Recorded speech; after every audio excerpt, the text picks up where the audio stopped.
تالت يوم ليا النهارده في موسكو. الفيديو النهارده من مسجد موسكو الكبير. دلوقتي احنا رايحين نصلي الجمعه وهوريكم المسجد عامل ازاي، وهيبقى الفيديو كله عن المسجد النهارده بس. يلا بينا.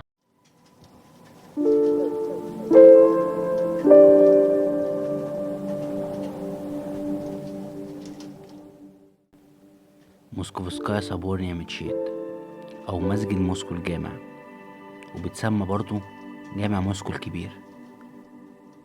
هو المسجد الرئيسي في موسكو، وهو برضو أكبر مسجد في أوروبا كلها، وبيتسع ل10,000 مصلي في وقت واحد. يوم الجمعه ده بيبقى المكان كله متقفل حوالين المسجد كله بمساحه كبيره جدا، متأمن حوالينا زي ما انتم شايفين كده، البوليس حوالينا، والشوارع بتبقى متقفله بيأمنوا المصلين. ما شاء الله، الله اكبر، منظر مفرح.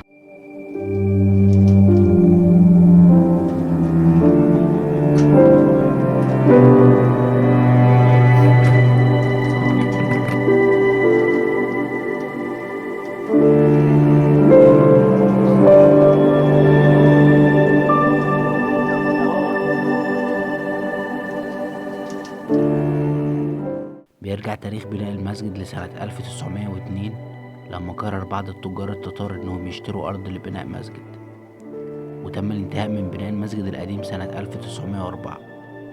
اتسمى المسجد في بعض الأحيان بمسجد التتر لأن معظم المصلين والمترددين عليه كان أغلبهم من القومية التترية.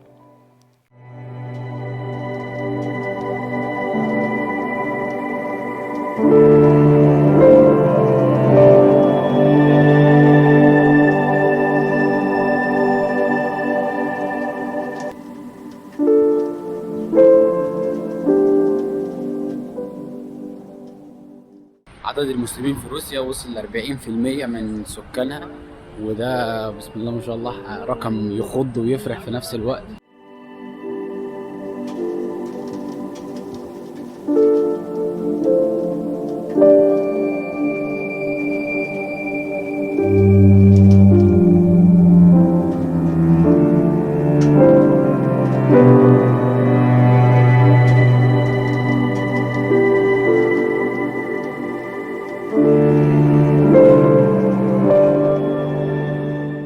قبة المسجد مطلية ب 12 كيلو دهب. موسكو مشهورة بأنها عاصمة القبب الذهبية، فما حبوش إن الموضوع يكون مقتصر على الكنائس بس، موجود في المساجد كمان.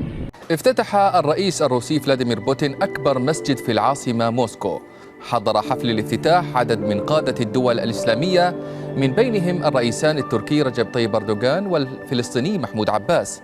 يشار إلى أن مسجد موسكو الجامع بني عام 1904 وخضع لأعمال ترميم وتوسعة شاملة لتنتهي مؤخرا وبتكلفة بلغت 170 مليون دولار.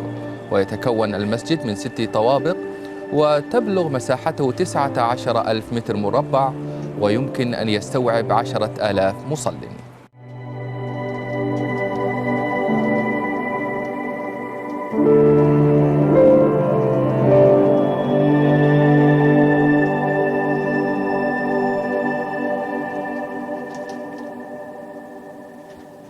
لو انت وصلت للدقيقة دي ثانكس فور واتشنج، دعمك هيفرق معايا جدا.